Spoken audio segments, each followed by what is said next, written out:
In third grade, I had this strange short teacher named Mrs. Todd. She was always super nice to me in class.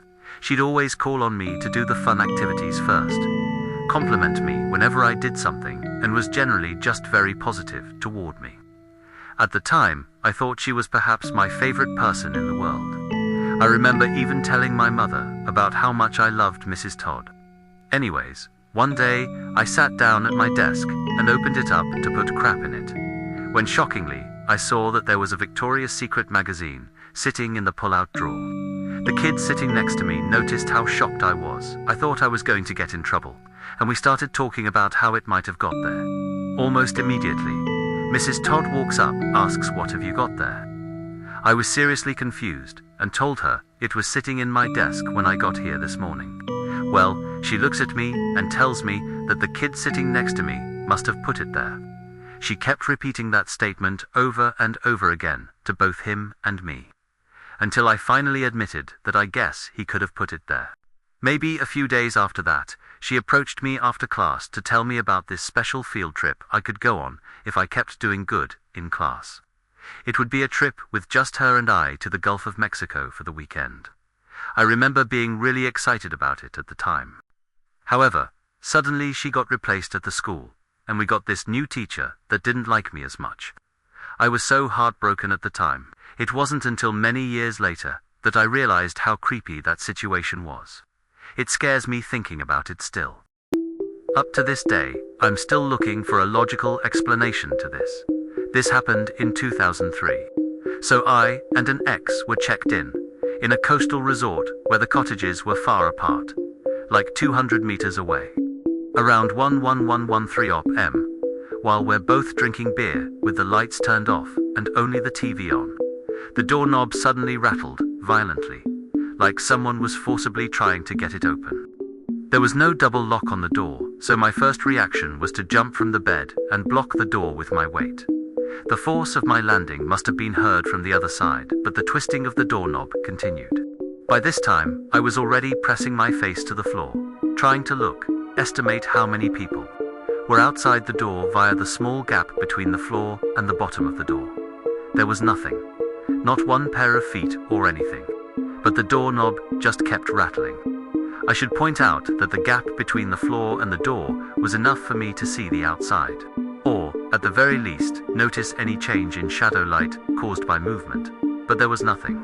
The turning of the doorknob then stopped, but I never heard any footsteps or any other noise. Waited a few minutes and opened the door. Everything was quiet. No footprints outside or on the sand surrounding the cottage. We just noped out of there immediately. The whole time, the man never looked away from me. Somehow, I knew he was going to do the same thing to me. I woke up terrified. To make it worse, the power was out, and it took me forever to gather the courage to stumble into my parents' room and camp on their floor. Here's the creepy part. I never told anyone about that dream, which was just too bizarre. Then, about 2 years ago, my family was talking about the freakiest dreams we'd ever had. I thought, what the hell? It had been a decade, so I shared it. I skipped some details, but when I mentioned the wagon coming down the driveway, my younger sister suddenly froze. Then she asked, was the man wearing a top hat? We compared memories, and we remembered almost everything the same way. To this day, I can't figure out how we both had that dream. The only explanation I can think of is that maybe one of us told the other and then forgot, and the other built a false memory around it. But I distinctly remember keeping it to myself because it was too weird to share. Even now, I still get chills when I think about it. It remains the strangest, most unsettling dream I've ever had. One of my friend's family growing up had a beach house, and I'd get invited every now and then. They had money, and the house was massive. Pretty cool place, too. They even had a full-time maid who had her own flat at the back. One day they go there for a long weekend, and when they opened the door, the place had been ransacked. It was all a mess, missing TVs, furniture, broken stuff. You get the picture. They went to check on the maid, and her flat was empty. All her belongings were gone. They called the cops, who came over and had a brief look, not interested from what they said, and left saying the maid probably had something to do with, and that's what everyone believed for a week. Until the dad returned the following weekend to try and change the locks and etc. And he brought their dogs along with him. Yep, you know it. One of the dogs started digging and found the maid buried in the backyard under a tarp they had close to the pool. So the theory now is that whoever came in probably knew her, and she recognized them, and she had to go. When I was about 18, my friend and I went to the movies and then decided to walk home. It was a bit of a walk, but we didn't want to pay for a cab. I'm always pretty vigilant when walking, especially at night, so I noticed a guy with his hood up walking behind us. Every so often, I'd look over my shoulder to check on him. He started pretty far behind us but was gaining ground weirdly quickly. The last time I turned my head, I caught him sprinting at us. I panic and tell my friend to run for it.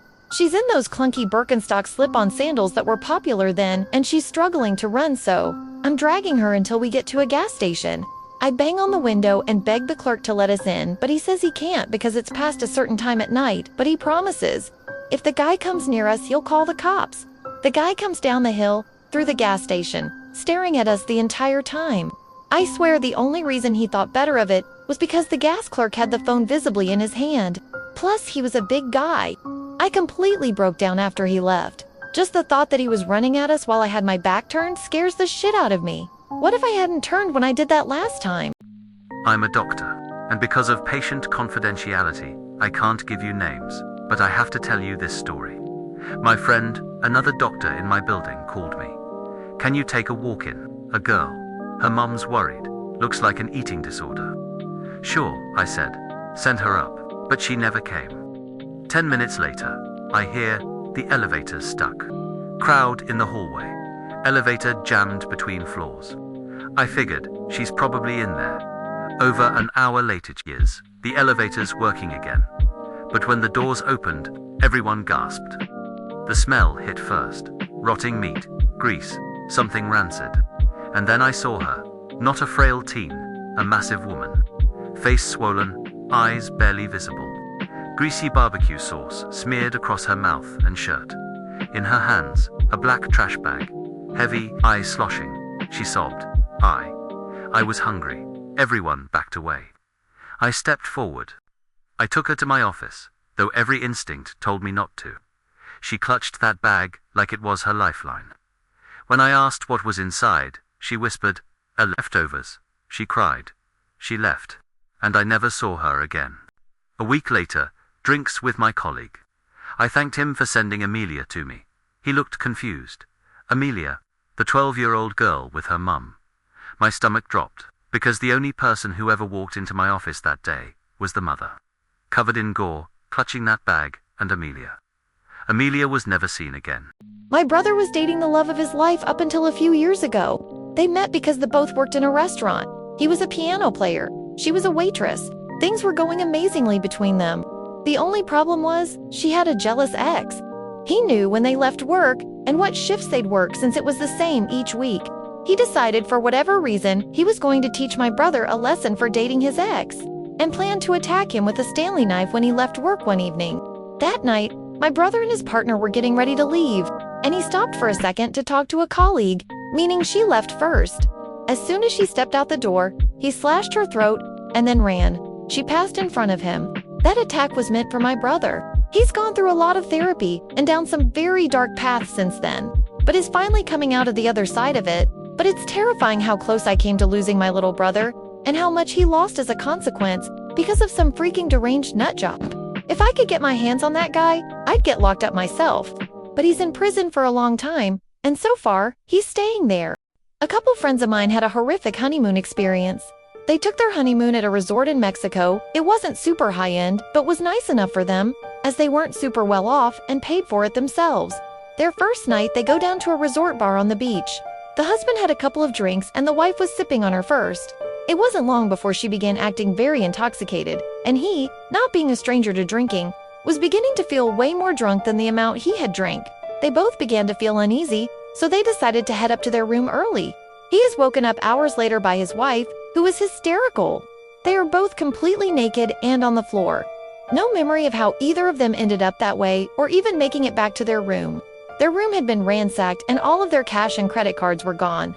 They both feel like they have the worst hangovers in the world, and now they have no money and are in another country. They frantically begin calling family and friends but are having trouble getting a hold of anyone because it's so early in the morning. Finally managed to get a hold of some mutual friends of ours and explain what happened. They managed to get some money sent to them but had some hurdles because of their lack of cards.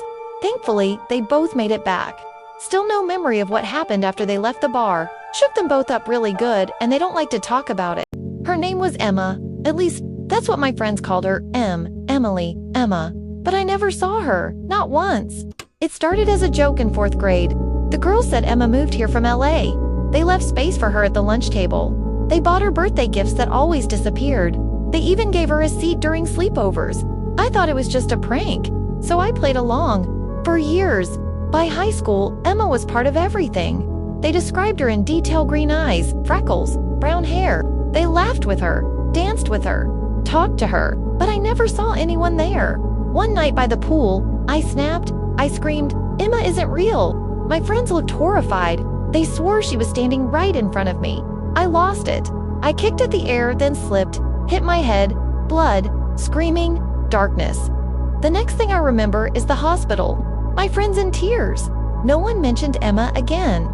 Years later, someone showed me our senior yearbook, a photo of us, the Unbreakable Six, and there she was, Emma, a girl I'd never seen in my life, smiling at the camera, standing right beside me. When I was in college in the early 90s, a friend and I each had apartments in the same complex. We quickly made friends with 2 girls who shared an apartment in the building. One night, we were at the girls' place, and my friend found a really old Ouija board in their coat closet. Both of the girls were surprised, saying it wasn't theirs. He brought it out, and we decided to play a little bit before going out to dinner. We used it for a while, asking the typical silly questions and accusing everybody else of pushing the planchette. Typical stuff. Whoever we were talking to seemed very friendly and was kind of disappointed when we said goodbye. As we were leaving to go to dinner, my friend put it back on the top shelf in the closet. We were all standing by the front door waiting, and we all left together, watching one of the girls lock the apartment. So, I drove us to dinner. The restaurant was about a half hour away. There were no cell phones, and we were all in each other's sight the entire time. When we got back to the apartment complex, we decided to go to my friend's apartment and listen to music. He unlocked his door, turned on the light, and we all freaked out. Sitting on the floor just inside the door was that damn board, with the planchette directly over note. I'm ashamed to admit that the girls stopped crying long before I did. None of us could have done that. We'd all been together the entire time. But suffice it to say, there was a small bonfire in the parking lot that night, and we said goodbye to that board. It's been 30 years, but I'm still a little bit spooked when opening up a locked door.